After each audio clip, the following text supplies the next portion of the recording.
Estamos nós de novo na área aí. O que a gente vai trabalhar agora e já vamos ir batendo na aula já. Nós vamos pegar agora as normas penais incriminadoras e normas penais não incriminadoras. Vamos fazer o seguinte, essa parte aí é uma parte mais conceitual, mas ela é bem facinho de você pegar, boa de você pegar, mas não tem jeito, isso aí está presente nas provas de concurso. Acompanha aí comigo aí, ó. O que dá aí? As normas penais incriminadoras, galera, lembra que norma penal incriminadora só entra por meio de lei ordinária, porque a gente acabou de trabalhar o princípio da reserva legal de lei ordinária. Não tem jeito, ok? Agora, no Código Penal não existe só leis incriminadoras, lembrando, tá? Do artigo 1º ao 120, eu não tenho nenhuma norma penal incriminadora. As normas penais incriminadoras, elas começam no 121, que é o homicídio, vai até o 359H, que é crimes contra o orçamento, as finanças públicas, tá? E também nas legislações penais especiais. Agora, existem normas penais não incriminadoras.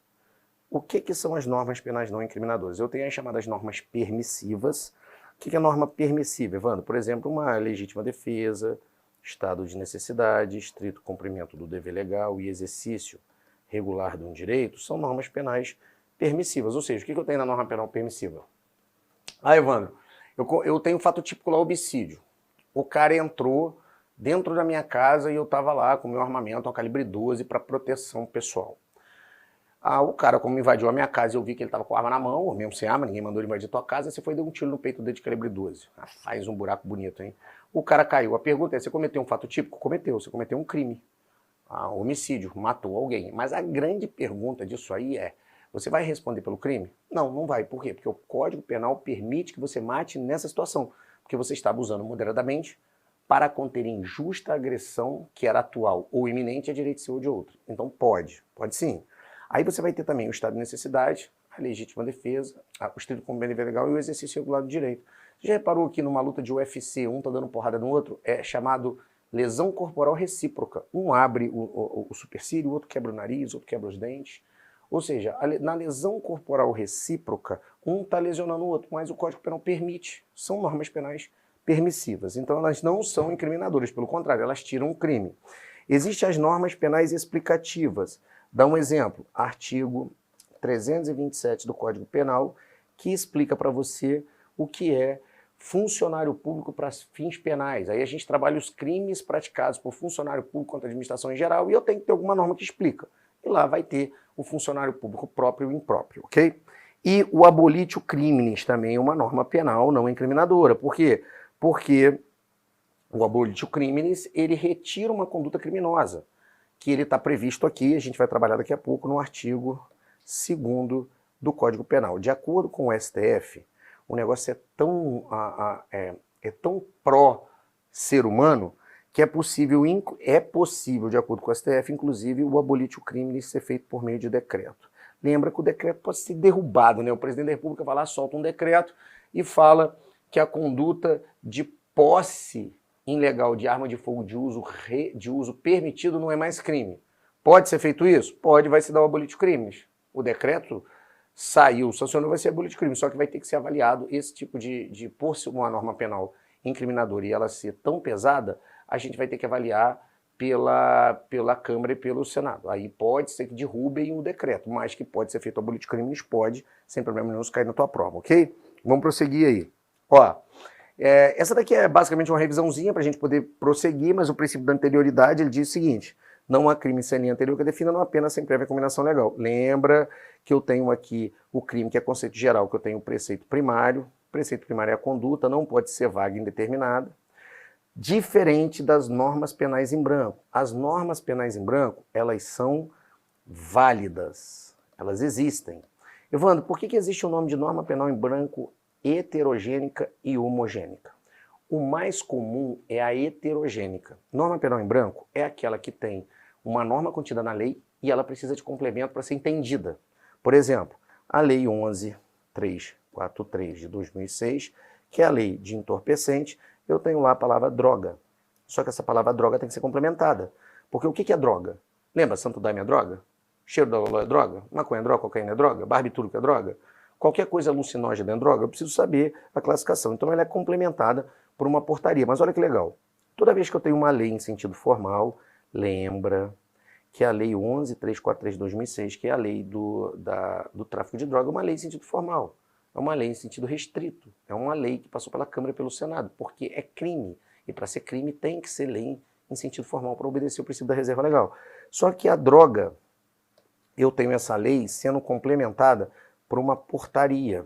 Portaria do Ministério da Saúde é uma lei em sentido material e não uma lei em sentido formal. Então, olha que interessante, eu tenho uma lei em sentido formal sendo complementada por uma lei em sentido material. Toda vez que eu tiver isso, eu vou ter uma norma penal em branco heterogênea. Essa é mais comum, tá? Porque ela é mais rápida de ser transformada. Agora, a homogênea não é muito comum.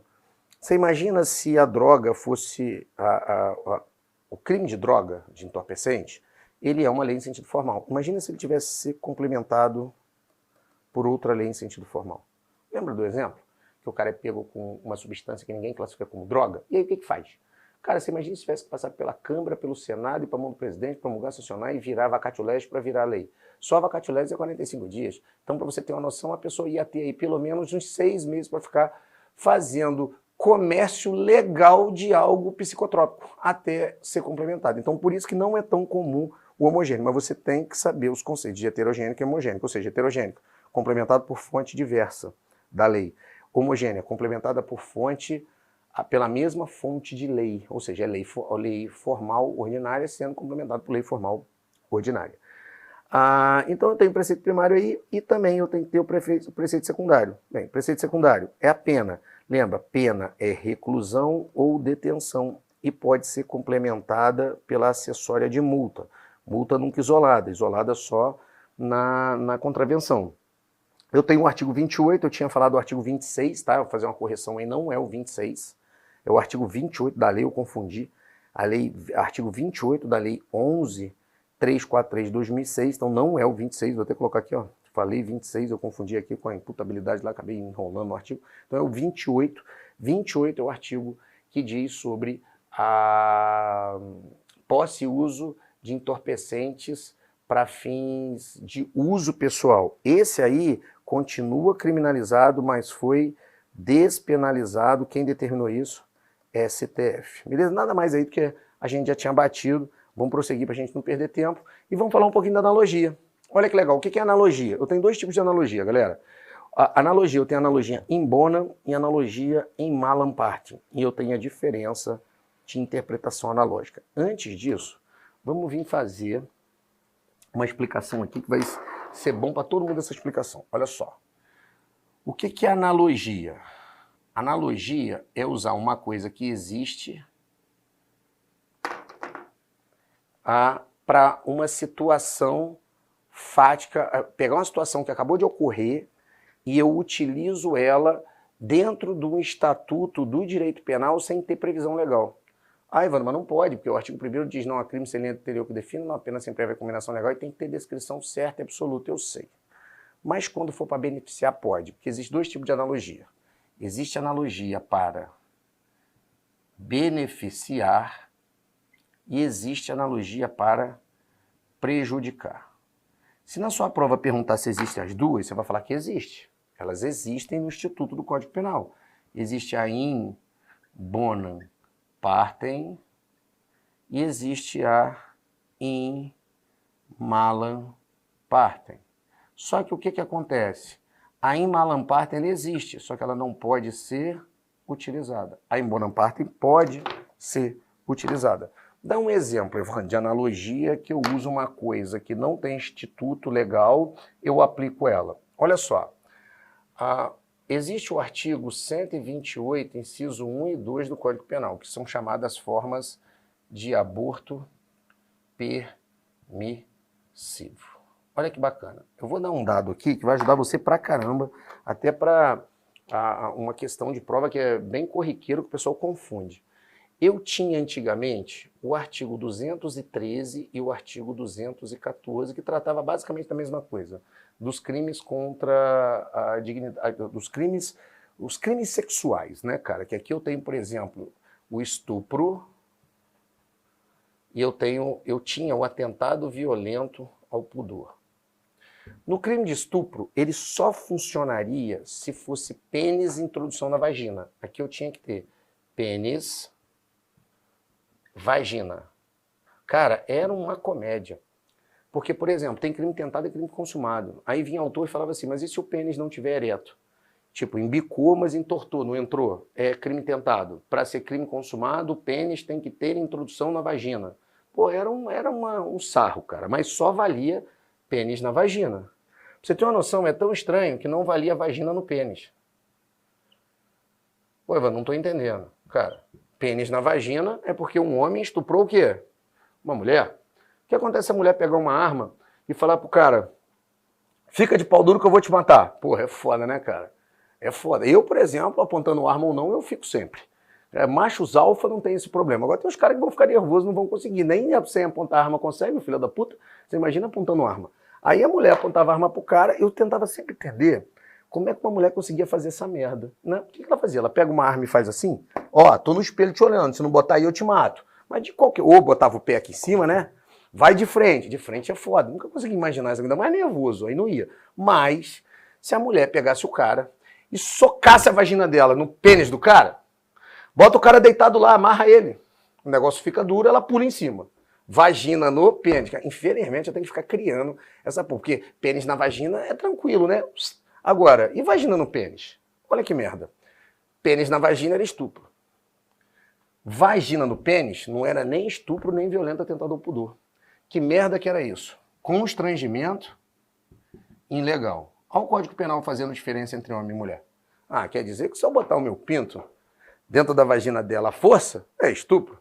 Mas se ela quiser me comer, que teoricamente você não está comendo a mulher, teoricamente a mulher está comendo você. Né? Tanto que eu corrijo a língua portuguesa no Brasil no direito penal. O que você está fazendo? Você está introduzindo uma mulher e a mulher está comendo você. Basicamente é assim, se você for regra de boca. Esquece, vão para vagina no pênis. É porque fica difícil você entender. Olha que merda, eu tinha 3 crimes. Se eu tivesse aqui o cara colocando o pênis dele à força, essa aqui sempre funciona, todo mundo entende. Na vagina da mulher, que crime que era antes? Estupro. Aí o cara empolga, já tá lá mesmo, a posição é a mesma, o cara só dá uma olhadinha, fala, tem 2 buracos, o que eu faço? Casinha número 1, lógico que se o cara tá estuprando, ele não ia perder tempo, ele ia fazer, eu ia botar onde? Casinha número 2. Tá, botou no bumbum da mulher, depois de ter colocado na vagina. O que era? Código Penal era todo enrolado. Chegava aqui, o Código Penal enfiava nele um estupro, aí ele se empolga, tira o pênis da vagina, bota no bumbum, virava violento, atentado ao quê? Ao pudor. Qualquer ato de libidinoso diverso da conjunção carnal, que é pênis-vagina, virava atentado violento ao pudor. Ô, Evandro, se eu forçasse a mulher a me masturbar, violento atentado ao pudor. Se eu botasse no bumbum dela, violento atentado ao pudor. Se eu colocasse na boca dela, violento atentado ao pudor. Se eu apontasse a arma e gozasse nela, violento atentado ao pudor. Aí o que acontece? Agora já não tem mais isso, agora é a mulher, né? O que a mulher faz? Deixa eu tentar inventar aqui. Agora não vai dar para desenhar, mas vamos lá. A mulher pega o cara e bota o cara aqui deitado, amarrado com a mão na cabeça, e ela vai e senta com a vagina no cara. Agora funcionou. Beleza. O que eu tinha? Constrangimento ilegal. Eu tinha 3 crimes. Olha que bagunça generalizada. Agora, o que acontece se o cara gozasse dentro da vagina da mulher e a mulher engravidasse? Se a mulher engravidasse, eu tinha um chamado estupro sentimental. Ou melhor, eu tinha o aborto sentimental. O que era o aborto sentimental? O aborto sentimental é aquele aborto que é permitido pelo Código Penal que vem por meio de estupro. Aí você podia ser feito. Isso está na lei. Então o único que admitia fazer o aborto era o quê? O estupro sentimental. Agora, o que acontece se o cara coloca o pênis no ânus da mulher, ejacula pra caramba, dá corrimento do sêmen, vai pra vagina e a mulher engravida por meio de sexo anal? Cara, meninada, não dá pra engravidar com sexo anal. Não é lá que você joga os filhotinhos para eles serem germinados. Mas se os filhotinhos correrem no mesmo momento e entrar na vagina da mulher, a mulher pode vir engravidar. Isso é cientificamente comprovado. Não era permitido, que eu só poderia fazer o aborto por meio de estupro. E não por meio de violento atentado ao pudor. Aí o Código Penal pegava a analogia e falava, não, cara, o negócio é muito parecido. Então eu vou permitir pela analogia em bonum partem, que se faça o aborto pelo estupro mais atentado violento ao pudor, sem ter lei que preveja isso usando analogia. Era um recurso. Cara, continua a explicação para você entender, é a mesma coisa. Só que agora não existe mais isso. Não existe mais essa vagina no pênis. E não existe mais essa figura aqui. Só que tudo que estava aqui, constando na descrição, tudo que estava aqui migrou as condutas todas por 213. Então olha que interessante. O 214 parou de existir. Constrangimento legal continua existindo, tá? Porque existem outros constrangimentos legais. Mas a conduta de lá, parte da conduta dela e todas as condutas do 214 migraram para o estupro. Na prática, o crime de atentado violento ao pudor parou de existir no artigo 14, mas a conduta foi para o artigo 213. Isso aqui é chamado continuidade típica delitiva. O que é isso? Continua todas as condutas sendo como fato típico, sendo que ela está prevista em outro artigo, e esse artigo só sai do Código Penal. Então 214 não existe mais, mas as condutas são previstas como crime. E a gente conseguiu explicar a analogia com muita responsabilidade aqui. Ficou bacana a explicação da analogia, né? Então vamos lá. Olha só. Então eu tenho a analogia que eu expliquei para você que em malum partem existe, mas não pode ser aplicada. Em bonum partem eu dei o exemplo aí para você, que é a diferença da interpretação analógica. Cara, a interpretação analógica, ela vale tanto em bonum partem quanto em malum partem. A melhor forma de explicar a interpretação analógica é você interpretar o que aconteceu no mundo real na hora do crime. Por exemplo, em bonum partem, cara, é sempre o defensor público que vai tentar analisar e interpretar daquele jeito. Em malum partem, é sempre o promotor. É foda, né, cara? O A deu um tiro no pé do B. Que crime é esse? Crime de tentativa de homicídio, porque houve erro na execução, ou crime de lesão corporal porque ele queria dar um tiro no pé mesmo e só lesionar? O que vale é o que está na cabeça do agente. O que vale é o que o agente quer cometer e o que ele consegue cometer. Na prática, se eu saco a minha arma e aponto na cara e na hora de dar o tiro eu gatilho por erro do meu pulso e acerto o pé, é tentativa de homicídio, porque eu queria era matar. Por outro lado, se eu boto o tiro no pé especificamente, dou o tiro no pé, eu queria lesionar. Então eu não queria matar. E aí, Evandro, como é que eu faço? Ah, irmão, na hora da interpretação analógica é piroca voando para todo lado. É meu doido. Ou seja, o defensor vai dizer que é lesão corporal sempre, porque o tiro foi no pé, e o promotor vai dizer que o tiro foi direcionado para a cabeça, que queria matar e pegou no pé.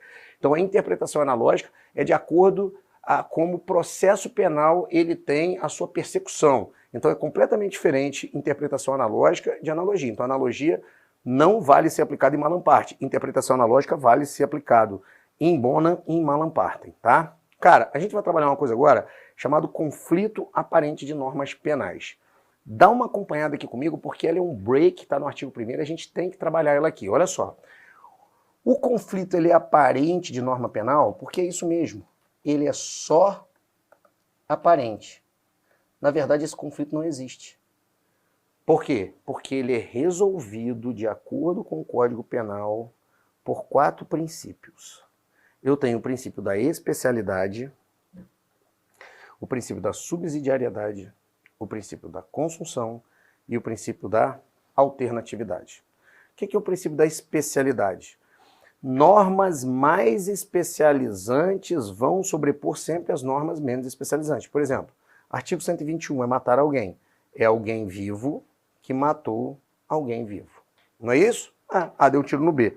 Agora, o que acontece com o infanticídio? O infanticídio ele tem normas especializantes. O que é norma especializante? Ele vai ter lá, ó, ele tem a própria mãe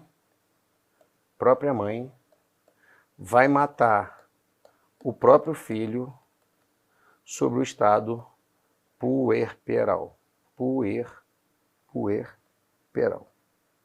Estado puerperal é um estado psíquico alterado da mulher, tá?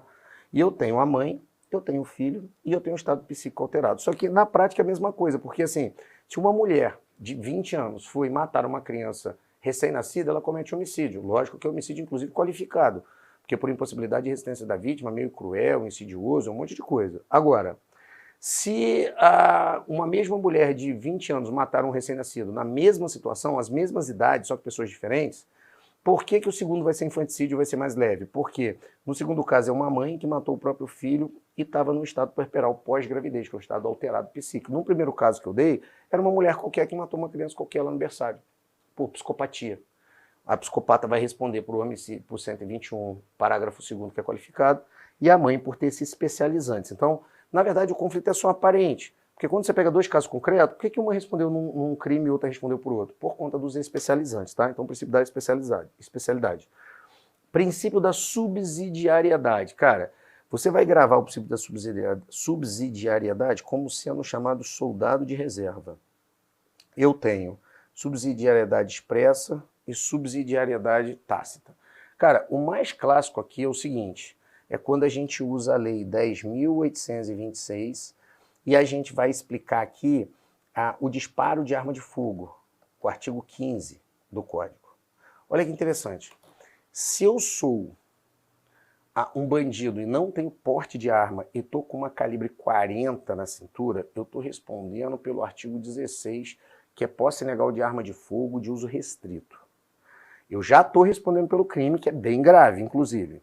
Se eu, o vagabundo do morro, tiver com a arma e responder no 16 e fizer um disparo de arma de fogo para cima, eu não respondo pelo disparo de arma de fogo para cima. Por quê? Porque o crime é subsidiário. O crime subsidiário ele só vai ser aplicado em situações que o agente não pode ser punido. Aí vai ter uma punição para ele não ficar sem punição pelo Código Penal, chamado soldado de reserva. Tá. Exemplo, o policial militar pode andar com calibre 40? Pode. O que acontece se ele tiver com a calibre 40 na rua? Não tem crime. E o vagabundo? Tem crime, no 16.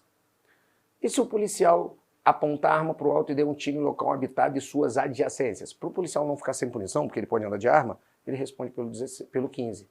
Já o bandido, cara, o bandido não pode responder pelos dois crimes, tá? Seria bis in idem, mandar o cara responder duas vezes pelo mesmo fato. Então, se o cara já está respondendo pelo artigo 16 porque ele tem posse ilegal de arma de fogo, ele pode fazer um disparo de arma de fogo para o alto que não vai ter crime, porque já está constando no crime primário. Na verdade, quando você fala, é uma baita de uma sacanagem, né? Pô, sacanagem, porque o cara deveria responder pelo porte ilegal de arma de fogo de uso restrito, que é o 16, e também pelo disparo em suas áreas adjacentes, os dois crimes, só que o Código Penal diz que não. O soldado de reserva, ele só é aplicado para o cara não ficar sem punição. É o melhor exemplo. No caso da expressa, ele determina expressamente que isso aconteça. Ele diz assim, o agente só responderá se não houver crime mais grave. Essa é a grande pegada de quando você vai ter que entender o princípio da subsidiariedade. O tácito, não. O tácito ele não vem previsto, mas é subentendido na explicação, aí é mais doutrina, jurisprudência, a gente traz para você, que efetivamente está sendo aplicado o princípio da subsidiariedade. Princípio da consunção. Cara, o que é consunção? Crime mais grave absorve o crime menos grave. Crime meio absorve o crime fim. Bem fácil.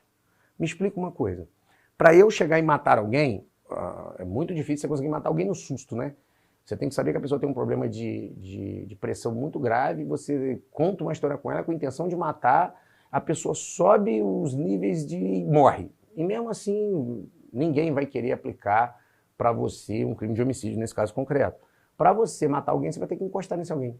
Ministrar veneno de forma subreptícia, ministrar veneno de forma cruel, mostrando para ela que é veneno, dando um tiro, facada. Na prática, se o A, para chegar à finalidade de matar o B com a facada, antes disso ele tem que lesionar, não tem? Porque a faca, antes de matar e pegar num órgão vital, pegou na carne. Se pegou na carne, causou uma lesão corporal para avançar para um crime de homicídio. Só que se o crime mais grave é a finalidade, é o crime fim, o meio fica absorvido. Então, na hora que eu vou matar alguém, o crime de morte, ele consome o crime de lesão corporal. Quando eu vou roubar alguém, o roubo, ele consome, por exemplo, o roubo ou o furto de uma casa consome o crime de invasão de domicílio, porque invasão de domicílio, efetivamente, para chegar no furto, para chegar no roubo, o cara teve que invadir a casa, não tem jeito, a coisa está lá dentro da casa, então o crime fim absorve o crime meio. Existem duas formas também, crime progressivo e a progressão criminosa. O que é o crime progressivo? O crime progressivo, a intenção determinada era desde o início. Desde o início. Ou seja, eu já queria matar com a faca. Então era só um meio de enfiar e chegar lá. Não tinha jeito. É um meio que eu já tinha determinado na minha cabeça pré-ordenado. O que é uma progressão criminosa? É diferente, muda o pensamento. Imagina que uma mulher está muito brava com a outra mulher. Isso é comum, né, cara? Mulher brava com a outra, puta, ainda mais se tiver homem envolvido no meio. Aí a A ia lá e queria dar só umas porradas na B.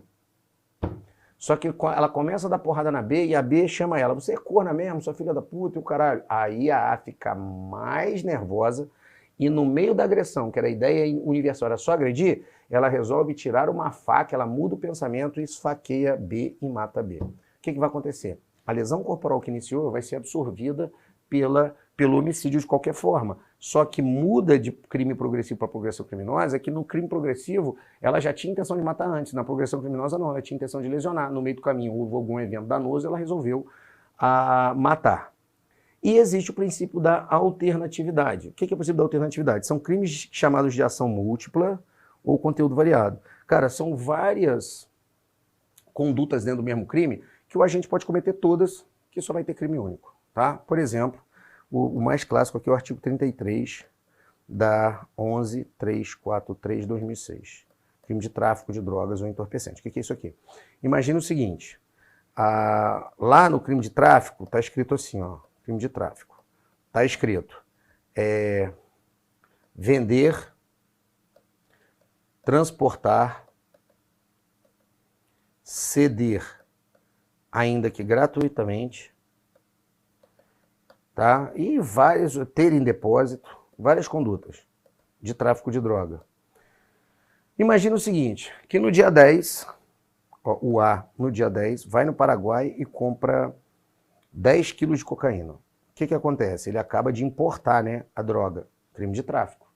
Aí ele guarda na casa dele no dia 11. Opa, eu tenho em depósito. E no dia 12 ele vende.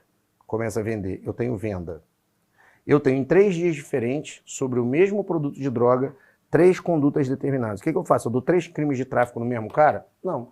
Eu vou dar um crime de tráfico só, porque eu tenho várias sequências dentro do mesmo crime sendo cometidas em tempos diversos, mas vindo com a mesma fonte geradora. Então, nesse caso concreto, crimes de ação múltipla, conteúdo variável, todas as condutas são absorvidas pelo mesmo artigo. Então, é um crime de tráfico somente. Então, por que é conflito aparente de normas penais? Porque ele é só aparente, galera.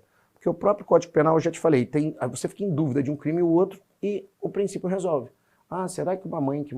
Será que... Pô, porque no caso A, uma mulher de 20 matou um recém-nascido. E no caso B ali, outra de 20 matou um recém-nascido.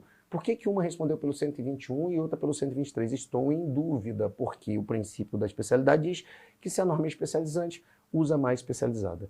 Todos esses princípios aqui, eles exaurem o conflito. Por isso que o conflito é aparente, ele não existe na prática, beleza? Então, olha só, arrebentamos até aí, tem mais coisas pra caramba pra gente trabalhar. Agora, daqui pra frente, é só o artigo 2º, que a gente trabalha o princípio do conflito no tempo, que é uma coisa mega importante, costumo dizer que em quase todas as provas, ou todas as provas, cai isso aí, beleza? Fica com Deus, forte abraço e alô você, vamos aí pro break aí.